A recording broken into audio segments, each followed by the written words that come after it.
Hello everyone, and welcome to this talk about loving Maya, I guess. My throat is a little bit sore, so I'll do some strange noises from time to time, but so forgive me. Is this up already? All right, so my name is Andreas Weidman, and I'm a VFX Supervisor at Swiss International in Stockholm, Sweden. And my background is about 20 years of making pretty pictures of different kinds of visual media and stuff like that. And I switched to VFX and lighting in 2013. And I ended up working for Important Looking Pirates, also in Stockholm, where I worked on some cool TV shows, such as Mandalorian, Fear the Walking Dead, and Westworld, and stuff like that, and learned a ton. And currently, I'm at Swiss International, which is a really small Swedish VFX studio. We focus mainly on VFX-heavy commercials, and this year we've ventured into VFX for movies as well, which is quite exciting for us. Well, we're pretty small, we're about 35 people. And about 2 years ago, I started looking at Solaris more as a serious replacement for Maya. And we wanted to move away from Maya, mainly because we wanted to work with kind of multi-shot workflow and sequences and stuff like that. And Maya felt very limited in that sense. And so we looked at other things, Katana and Clarice Builder and stuff like that. But what was interesting with Solaris was that you would have the full power of Houdini inside the same software. So it seemed like a good deal. And Solaris has a ton of benefits. It's based on USD and works hand in hand with USD, which gives the promise of very fast workflows and stuff like that. And you're able to work with sequences and sort of multi-shots. So if you have like 50 shots, and the only thing that's different between the shots is, the light or the camera maybe. It doesn't really make sense to have 50 Maya files where you can just have one Solaris file with all the shots in it and just override. We also thought it was pretty cool that Solaris was kind of built to be sort of a sandbox or playground that you could customize to whatever you want. And all studios have different needs, and for us being very small and working with commercials, we have a very different workflow from a big studio that works on massive sequences and stuff like that. So in the beginning, I started doing some of our projects myself in Solaris just to check it out, and I thought it was really promising. And I started doing some custom tools and some pipe nodes, and we can kind of continue building, me and my colleague Erik Svalander, started building more of a full-fledged pipe. And the goal of the pipe was to be as simple as possible and as intuitive as possible to help people kind of cross over from Maya to Solaris. Because when you're working with commercials, you have like deadlines of like 5 weeks or something. So you don't really have time for people to spend 2 weeks learning Solaris. If you have a freelancer coming in or something, they pretty much need to get started, the same day. So that was the goal of our pipe, pretty much. And so the purpose of this talk is to kind of just share my experience with kind of the issues and most common most common asked questions that we get, particularly from Maya users starting in Solaris. And there won't be any fancy graphics or anything like that, and I won't go into detail about pipe and stuff. It will be more hands-on and kind of random tips and content dense. So hopefully all of you won't fall asleep, but if you do, I don't blame you. All right. So let's talk about the kind of common or base issues that we're looking at. So Solaris is based on USD, but it's not necessarily the same thing as USD. So Solaris is sort of a USD editor. that allows you to do a bunch of things. And for those who's still confused about USD, I'll just do a super short primer on it. So USD is a file format, of course, and it's very similar to Alembic or OBJ or FBX or anything else. You can import and export it, and it can contain your awesome stuff. But when this file format was created, they added a few more bells and whistles to it. So one thing that it can do is that it can contain links to other files. And this is normally something you would find in a Maya scene file, for instance, where you can have references being linked and stuff. And you can also choose to save only overrides.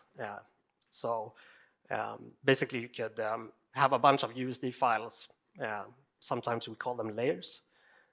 And each file just have like some small changes in it. And when you combine them all, you get the final result. This format was built with speed in mind, and like, how can you make the most efficient workflows and file as possible? And the result was the USD file format. So it does come with a set of rules and some certain workflows that is intended to be used with the file format. But here's the good news, is that you don't really need to do it if you don't want to. Probably it's in other talks today and before that a lot of studios don't even use the USD file format. They still work with Alembics and stuff like that. So while it can be sort of like the optimal workflow, you can choose whatever level you want from it. So you can use like 10% of the USD workflows or 100%. It's not mandatory. I've said it before, there's no like USD police running around and arresting people. So what happens is when people are going to start working with Solaris, they start Googling it. They find out about USD, and their brain kind of melts. And mine did too. It took forever to recover. So you get struck by some page like this with USD terms that you don't understand, and you see sort of like these flow charts with like, oh, this car goes into this car and this goes into there, and you don't understand anything, or at least I didn't, and stuff like that, and you kind of just like nod your head and want to die. But the good news is that again, you don't need to use all of this stuff. All of this stuff is just like best, it's like the utopia of USD. But you don't need to use it if you don't want to. And most of that stuff will be or should be handled by your pipeline and developers and stuff. So as lighters coming in, when they're like, oh, I'm super scared about USD, man. And I'm like, yeah, me too. But then, rest assured, you don't need to learn all that stuff. And it's really not fair to expect lighters to know the full USD language before using Solaris. And it would be similar to if you want to have tacos on a Friday night, but you have to learn Spanish in order to make them. It doesn't really make sense. All right. So next big thing is going node-based. So of course, Maya is not node-based on the surface, at least. And most Maya artists have very little experience with working with nodes. And some have, worked with Bifrost, which is node-based in Maya. And of course, the shading networks are node-based, but in general, they don't know too much about it. We found that if your artists are using Nuke for compositing or slap comping and stuff like that, then they're going to be totally fine because they're very similar the way Nuke and Solaris works. But if your artists are not used to working with node-based stuff, then it's really good to kind of do a primer on that for them and stuff like that. But it's very simple to get into once you go. All right, and then we have the next thing, which is learning all the nodes. So these are all the nodes in Solaris. And this is by far the least scary node screen in Houdini. If you go into SOPs, you have like 5 times this. But this is, I think it's short of 200 nodes or something. And so for a lighter coming in, trying to learn this, it's a tough ask again. And so about 25% of these nodes are duplicates of other nodes. So things like, distant light and the distant light edit. That's the same node with just a different setting on it. And same thing goes for copy to points and instancer. It's the same node with different settings. So, one could filter these nodes out if you wanted to. There's also, I would say like a good half of these nodes are, geared more towards super senior TDs or dev. So you could filter these out and just show like the basic ones, but really simple way to do it is just to have sort of an automated network box with the most common used ones. So these are 20 nodes in Solaris, and these 20 nodes for a lighter coming in is going to cover 90% of everything that person needs to do. And then we find that when people work with this on a day-to-day basis, they will do their own kind of deep dives and figure out the rest on their own. But these 20 nodes are the base. So it's really good to have that available for artists, maybe as part of like a template or something like that. And speaking of templates, this is the Swiss template. So as I mentioned before, we try to make our pipeline super, super simple and intuitive and easy to use. And this is what every artist starts with in a scene. We also try to make our pipe very similar to the way Solaris works normally. We didn't want to have like a bunch of custom panels everywhere and custom workflows. We wanted to have it so if you know Solaris, you would know our pipe. And so what we did is, so like in the Swiss import node, it is combining about 5 or 6 different Solaris import nodes into one, and then we can use some logic with the naming and stuff to figure out what it is you want to import. But it can basically import any file, or you can import an HDRI for your dome light, or it can import image planes for the camera and stuff like that. And the basic idea of this tiny tree is that everything that's in the top part should be shared across all shots. So that's where you add all your assets and stuff like that. You set up maybe your AOVs and your render settings and maybe lights and stuff like that. We actually have a bunch of lights already in the top base node. So we have a bunch of defaults in there. And everything that's in the lower part, where it says directory and down, that's where the shot goes. So there you go and do your overrides. So if you have lights, for instance, you wouldn't put lights in every shot. You would just put lights in the top part and then share it across shots, if that makes sense. And so this is a project we're currently working on. I just did a screenshot, so it looks exactly as dirty as this. But basically here is the same thing. What we see at top is all the assets and settings and stuff like that. And then each of these lines is one shot.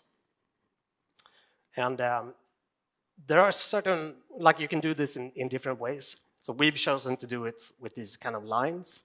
You can, go a more katana approach and do like changes per context and just have, one single output node and stuff like that.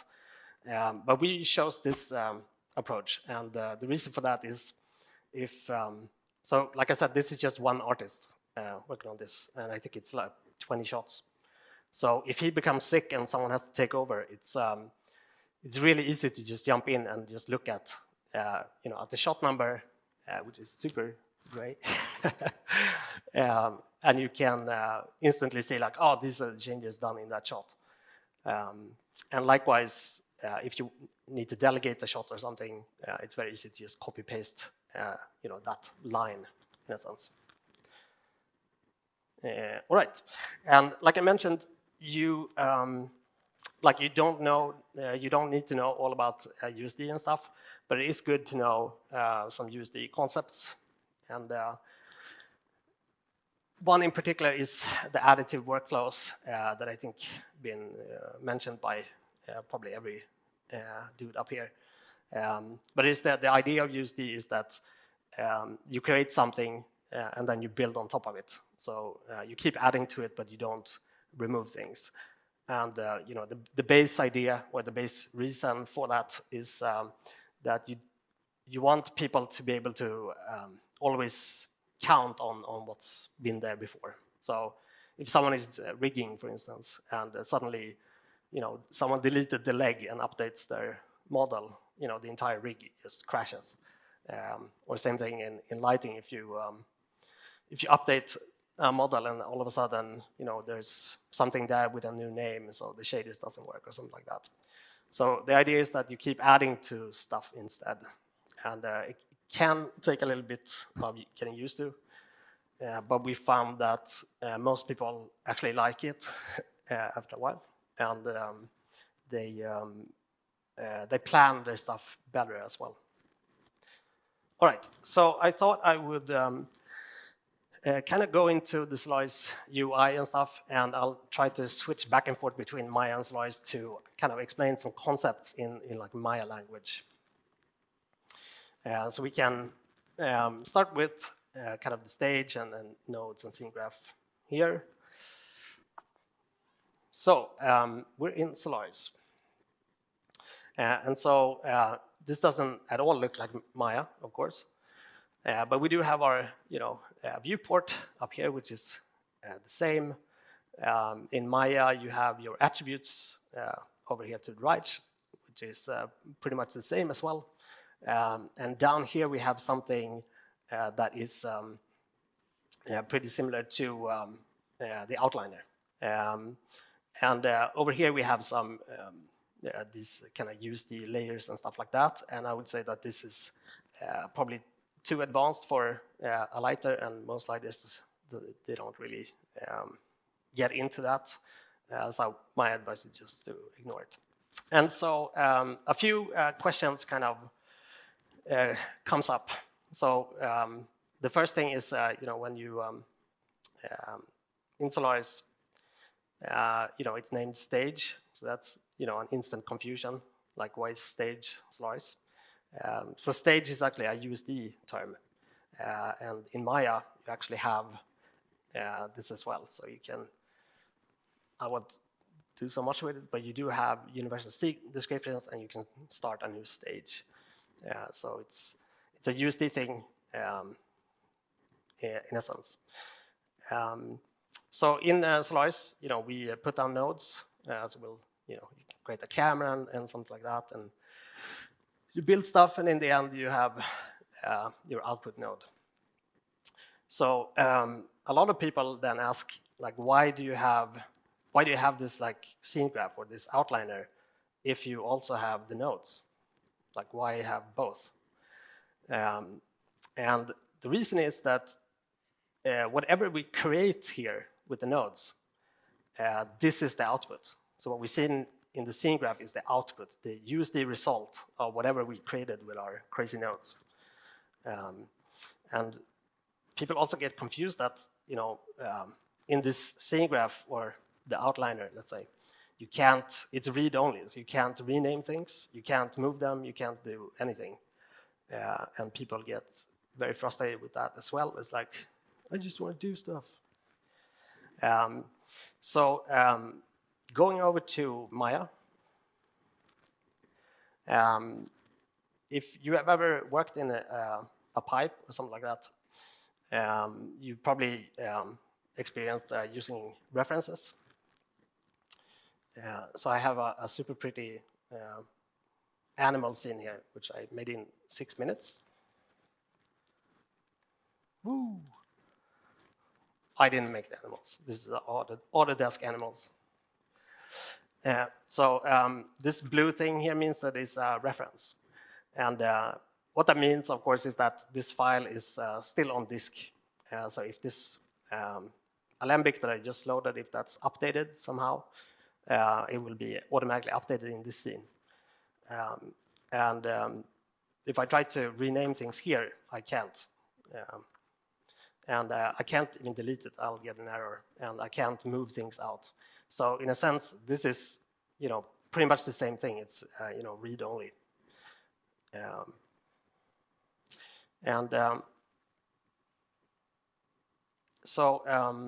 One thing as well is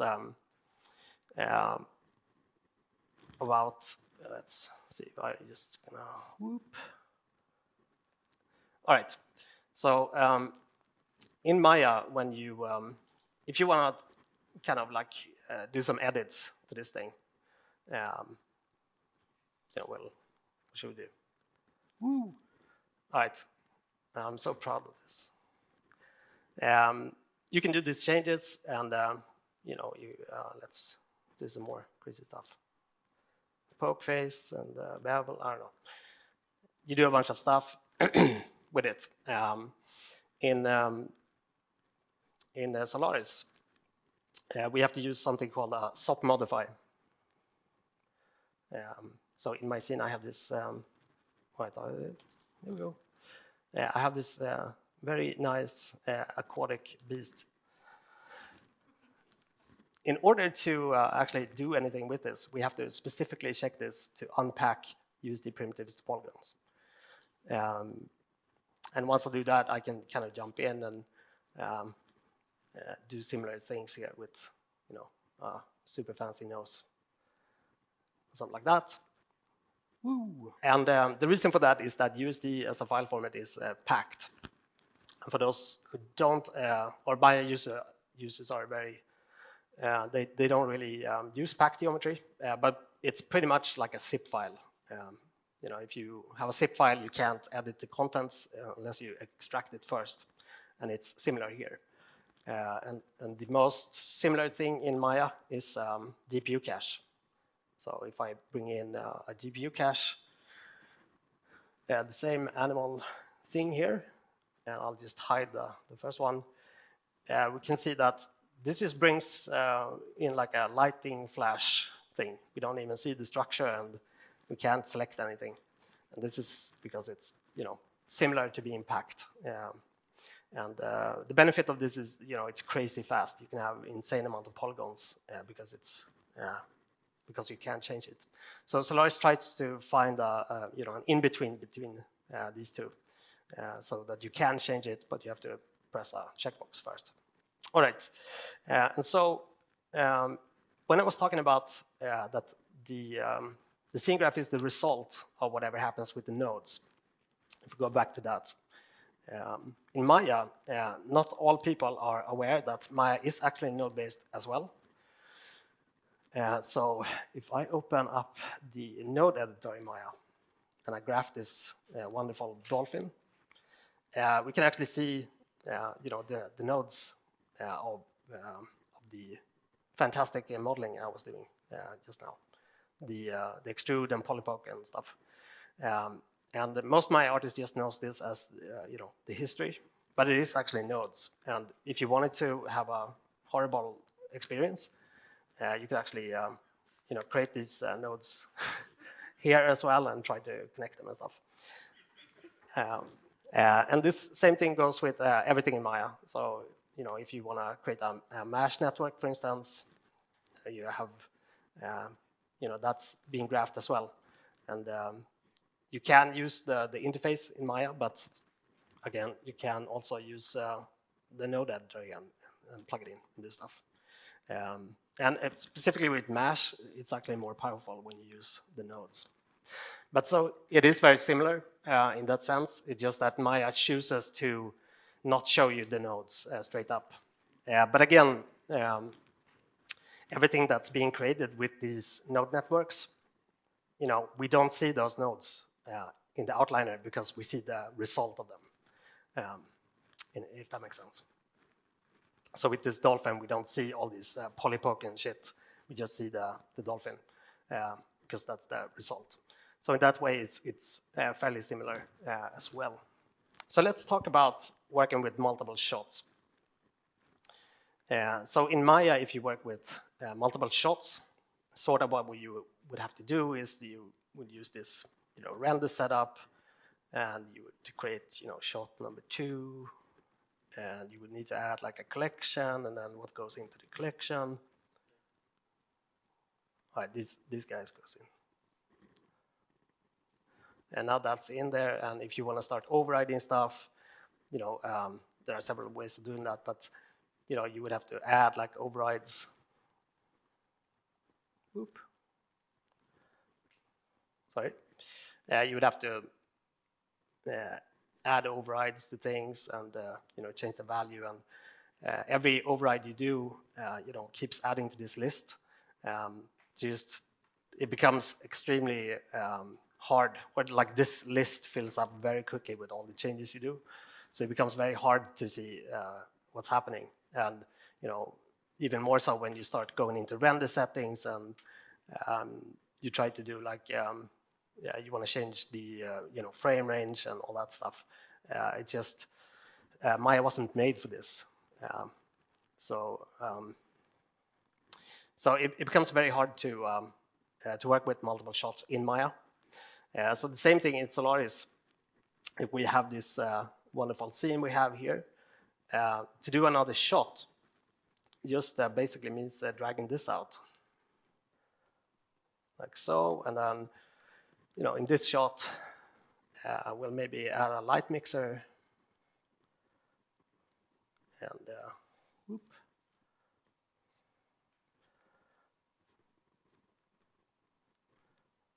We can change the color of the light, and then we want to, move things. We'll just do an edit node on that shot, and move this guy a little bit. So now we have 2 shots with 2 overrides, and because you're kind of working in this branching out, it's very easy for people to see what the overrides are. And if you want to go, yet another shot, again, we just do that. We just do it, man. And this way you have a lot of power to override a bunch of things. You can use this to override frame ranges, and if you have developers and stuff like that, they can set up different contexts. Yeah, you can actually do it yourself. There's like a context option editor here where you can add like file paths and stuff like that you can change depending on different stuff. Super specific. But it's a bit more advanced. I won't go into it here. But it's a very nice way of working with multiple shots.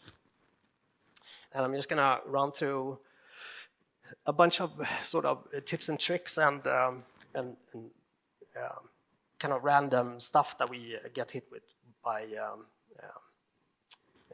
Maya users. Keep swiping the wrong way. All right, so are you ready for cubes? Because I'm going to make one.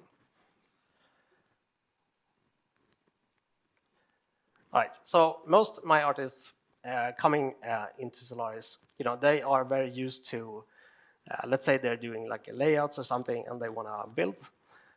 They're very used to just like being able to duplicate things with, a hotkey and, I'm not sure what I'm building here, maybe Stonehenge or something. But they're very used to just being able to move things around and play with it. And, maybe they want to group these two. They can do that and work on that group. They want to be able to change the names of things and change the name of a group or, add things into a group or remove it and stuff like that.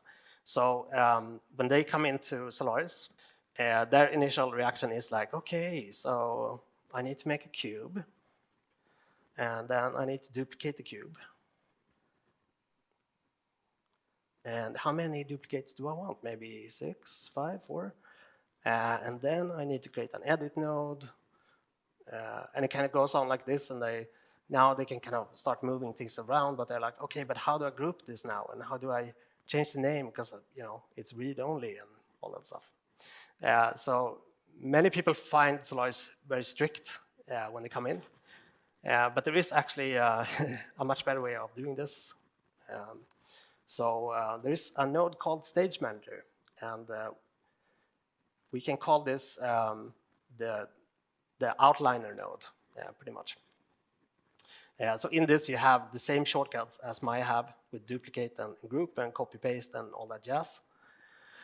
So in here, we can just duplicate a bunch of cubes, and we can move them around like it's 1999 and stuff like that. And we'll build our stone edge here. And if you want to group things, you can group it and stuff like that. And you also have this menu here as well. And if you want to move things around, you can. If you want to rename it, you can. You can also delete them if you want. So this works, almost identical as kind of Maya hacking does. And not all artists are aware of it. So this is very good to show people, Maya artists in particular. It also has a few more bells and whistles with variants and stuff like that, which are very cool. But that's for another chat. It also has this kind of library where you can, if you have sort of a shark, and who doesn't, you can add that in. We'll add a T-Rex here for good measure. Oops. Oh, did I break my computer? Sorry, this computer is like 600 years old. T-Rex. Oh, it's like moving around. Woo. So that's a very good node to be aware of. And in terms of just moving around in the viewport and stuff, we have the same sort of things as in Maya. If you want to show and hide things, you can. If you want to solo something, in Maya it would be isolate, but we can solo. And you can solo several things at once if you want to, see your model with the lights only or whatever. There's also this kind of on-off switch. That kind of means it's just getting completely.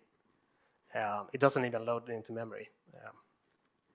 And all these changes are, viewport only. It's only overrides. So if you save something out and stuff, this doesn't affect whatever you export. And speaking of exporting, that's actually something that's a bit confusing to people as well. So in Maya, you're used to be able to select something and do export selected. So if you want to export a camera, you just export that camera. In Solaris, it's different. And this is, again, it's a USD thing and not necessarily a Solaris thing. So for instance, if we add one of these USD ROPs.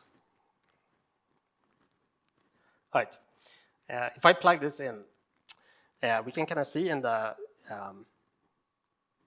in this scene graph what's going to come out. And it's everything. It's all the lights and this fabulous rubber toy and everything in there. But if we just wanted to, export the camera, it's that's not really the USD way. So the idea is that anyone, if you want to import just the camera, then you just import you import everything and just exclude everything but the camera.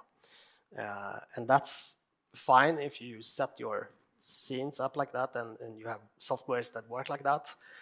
But to my knowledge, Solaris is the only software that actually works good enough to be able to handle all that stuff. The Maya USD interface and stuff doesn't really allow that to happen. And other softwares that can import USD is pretty much just import. It doesn't do anything else. So sometimes in reality, you just need to export a camera. And the way to do that is a simple hack. There are several ways to do this, but this is the easiest. So there's a node called graphed branches. So if you plug that in and you switch it to the second input, so now with this fabulous arrow, I can select my camera here. And now if we look in the scene graph, only the camera is there. So if I export this USD now, only the camera comes out. So as you see in the USD export, there's no settings for excluding or including anything. It's just gonna export whatever is connected to it. All right, we can talk about shading quick as well. So in Maya, you would use your hypershade, and we'll create a super beautiful material here. Let's say a sexy blin that is red. And people are used to just drag and dropping this. Oh, wait. Let's blend this on Maya. This is not me. I'm so confused right now. All right, let's pretend this is red. What's happening? Look. How many of you are Maya lovers now? All right, this thing is red, just so you know. And so, exactly. If you can't see that this is red, it's something wrong with your eyes. All right, so when people come into Solaris, let's go to our aquatic T-Rex scene. So in Houdini or in Solaris, we have something called the material node, and we can call this the hypershade node, pretty much. So this is where your shader goes. And you can have one per shader, or you can have one with 6,000 shaders. Actually, I haven't benchmarked that, but you can have a lot of shaders in there. So we'll just use the preview here for good measure, and we'll make that reddish. And so the way this node is set up is it uses this asterisk to just bring in all the materials. So in the scene graph here, we can see that the material is automatically brought in. And you will see some tutorials where people autofill, press the autofill materials button, and then you can kind of use this assign to geometry feature that's built in. I would recommend not doing that and just leaving it as is.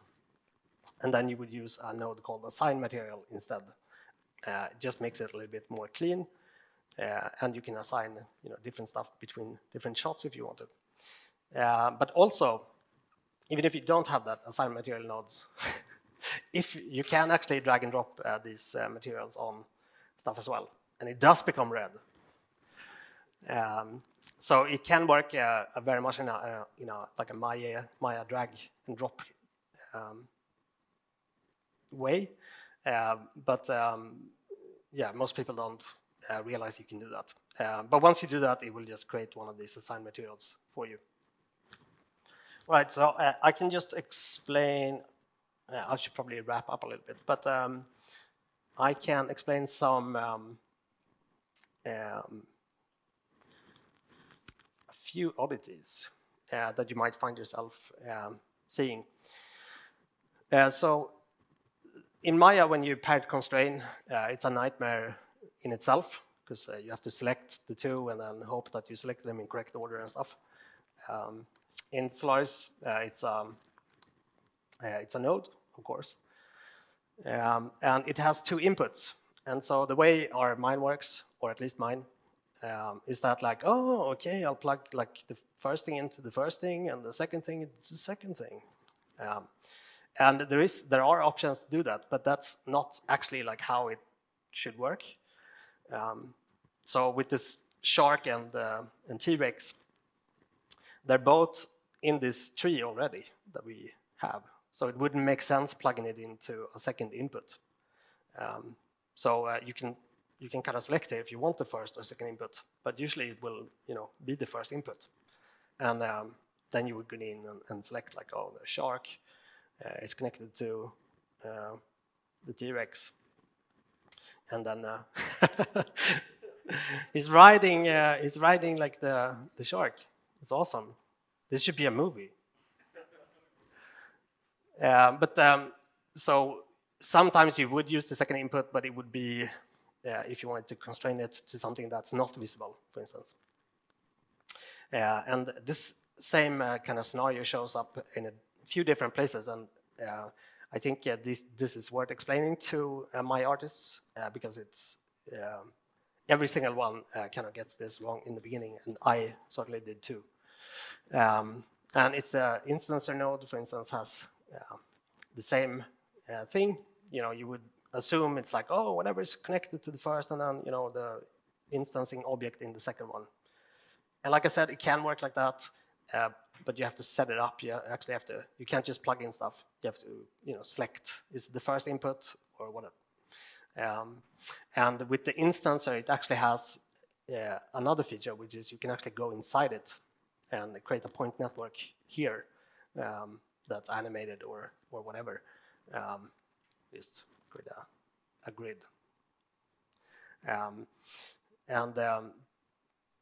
The only way you can know if you can jump inside nodes is if you keep an eye out for this little green symbol. That means you can jump inside and do cool stuff. So if we look at like the material library and assign material and stuff, you see that green dot, and that means you can go inside. So that's a good tip to keep in mind as well. And I will kind of end with rendering. So unfortunately, this computer is too crappy to render on. But pretty much you have your IPR window here. And there are a few other options to render in Solaris. If you have an output node, you can use the render to mplay, which is sort of like an external render viewer. And we found that sometimes the IPR and the what is rendering on the farm is doesn't look exactly the same. Sometimes there's a small difference between it, especially if someone has forgotten to switch their render settings and they kind of use the viewport settings, which doesn't include GI, for instance. So we tell our artists sometimes if they are confused about what is going to come out, they can always press the render to mplay. Another built-in feature is the render gallery, and this is fantastic. It's so great that I can't show you because it's too great. No, but what the render gallery can do is you can do snapshots. But as you can see, I failed to save image on my computer because my graphic card is non-existent. But you can pretty much do snapshots of your viewport or your renders, and then you can compare those. And you can even, if you like an image you did earlier, you can actually revert the entire scene to that point in time, so everything looks the same. So it's quite a powerful thing. And you also have the options to do it in the background. So sometimes when we work with IPR renders and stuff, you don't want to wait until it finishes. So then you can just press this background button and we'll render in the background for you. So that's a really good one to look at, because that's also like a super common question I get, like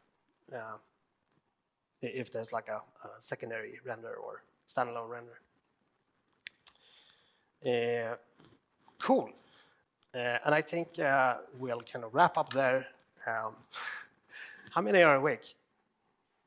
1, 2, 3, a few people. All right, so we'll just kind of do some mandatory takeaways here to sum up for those who did fall asleep.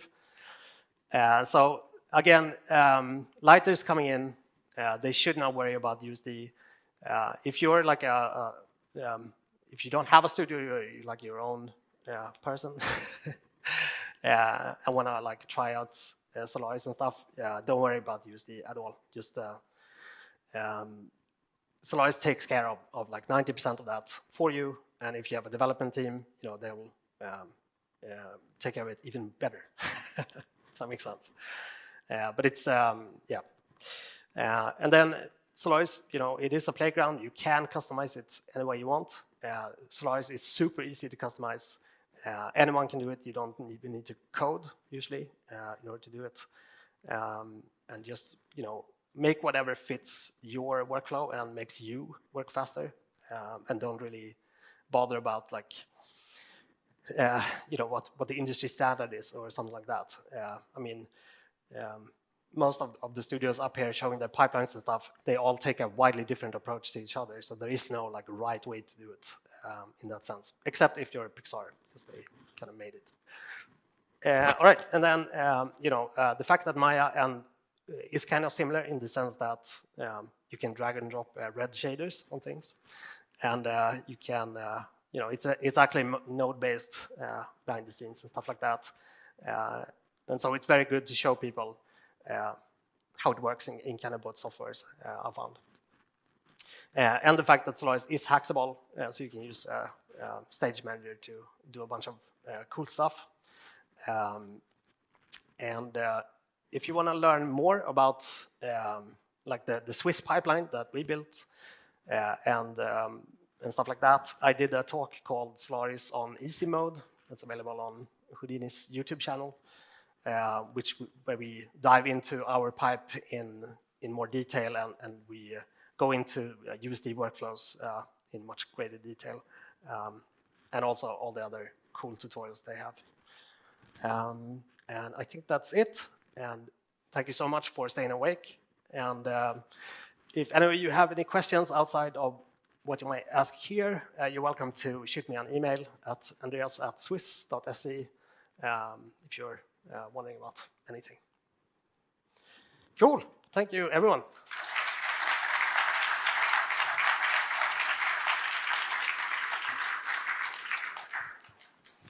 First of all, thanks so much for sharing your insights on Solaris, specifically for Maya. I think that's really nice.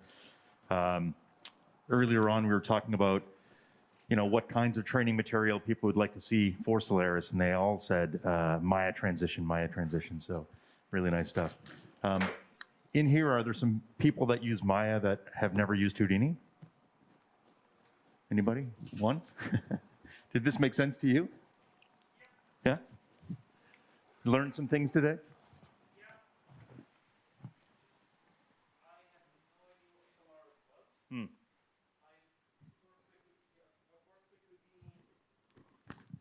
I have no idea what Solaris exactly is. I've worked with Houdini 10 years ago for 5 months. So it's Houdini 11, I think. I've worked with USD, and my main driver is Maya. I've worked for VFX Endgames. But what exactly is Solaris in relation to Houdini? Is it like an extension, a plugin, or just a new sort of layout to slowly take over stuff that Maya is also doing? Well, so Solaris is basically the lighting context of Houdini.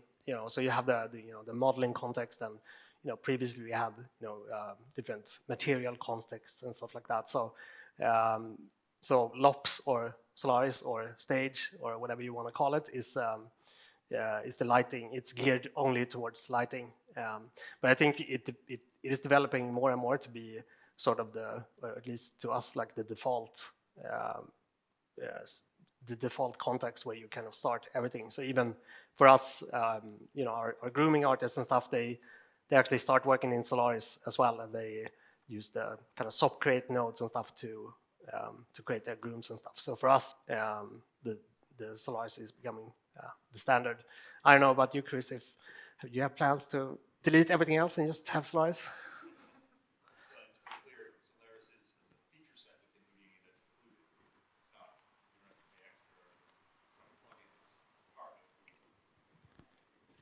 Yeah, I work a lot with animators, and Houdini is a very hard sell. Well, yeah, for animators. Yeah. We'll change that soon. I'll look forward to that.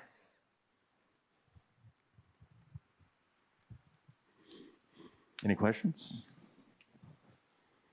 Yeah.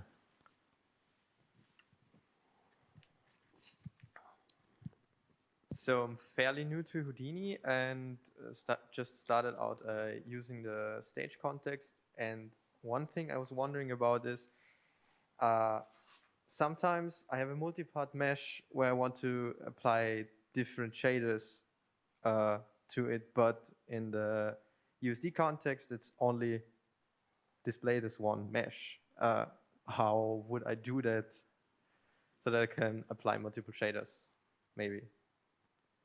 Yeah, so within, if you're creating something in a subcrate, for instance, everything gets merged into one mesh. What we can do is, there's several ways to do it, but one way to do it is to use the name node and just write whatever name you want on different parts, and that will show up as different meshes in Solaris. Oh, thank you. So it's just another node which I put under the import node, or? Yeah, you would probably need to split it out. So like you blast out certain parts and then combine it, and then you have that name tag on it. So in the sub level? Yeah. Okay. Exactly. But there are some settings you can do in the subcrate. There's like an import settings there, and it will have a bunch of settings for how to translate sort of the hierarchy. I'm super bad at that, but you can have a look at that as well if there's like an automatic way. But the way we do it, we use these name tags. Okay, cool. Thank you.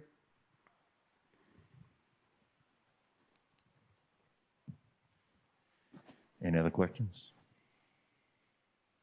Kai, any questions? Yeah.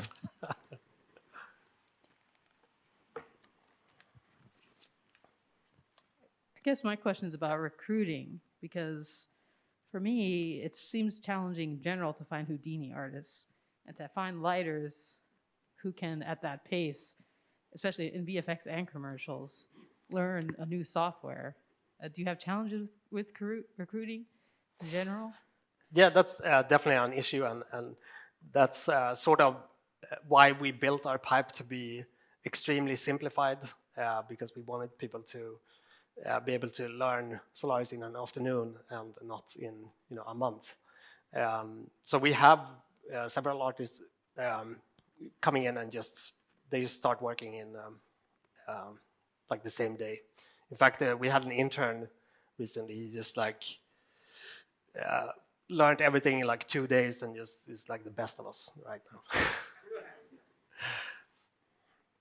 Yeah, so you can put effort into making Solaris very accessible to lighters, and I find it interesting that lighters, they are very positive to it. I mean, most lighters hate switching from Maya. Historically, I was the same way. But with Solaris, we haven't seen much complaining. Actually, people are quite excited to work with it. Something's wrong. Is something wrong? No, I meant that there's no complaining. Something's Oh, wrong. okay. Well, it's because we don't listen to them. That's right. We just shove them in a room. Work, man. That's right. Any other questions? Yeah.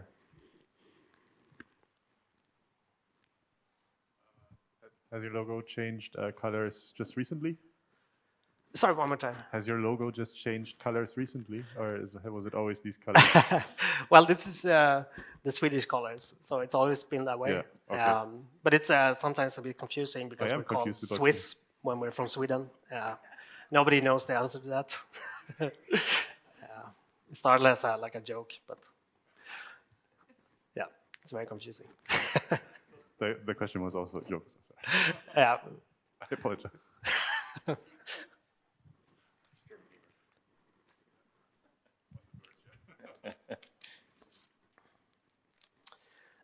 Well, I'll let you know that since we saw Flippy in his presentation so much, you can have your own Flippy. Got a few up here. Oh, can I have one too? Yeah, of course. Ooh.